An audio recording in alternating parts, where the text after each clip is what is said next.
তারা বিদেশ থেকে বসে বসে বাংলাদেশে বড় বড় যে মেগা প্রকল্পগুলো হতো, বড় বড় যে প্রজেক্টগুলো হতো, এগুলোর জন্য তারা চাপ দিত। কারণ যত বেশি উন্নয়ন তত বেশি পকেট ভারী। কথা বলেন ঠিক কিনা? বাংলাদেশের মানুষ খেতে পারে না, বাংলাদেশের মানুষ কত অভাবে আছে, চিকিৎসা করতে পারে না। বাংলাদেশে হাজার হাজার হতদরিদ্র আছে, হাজার হাজার প্রতিবন্ধী আছে। এদের মুখে খাবার তুলে না দিয়ে প্রতি বছর অহেতুক এই যে বঙ্গবন্ধুর ভাস্কর্য নির্মাণে সরকার ব্যয় করেছে 400 কোটি টাকা।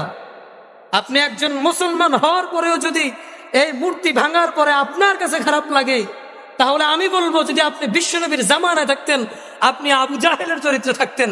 কারণ বিশ্বনবীর চরিত্র হচ্ছে মূর্তি ভাঙা, আর আবু জাহেলের চরিত্র হচ্ছে মূর্তি গড়া।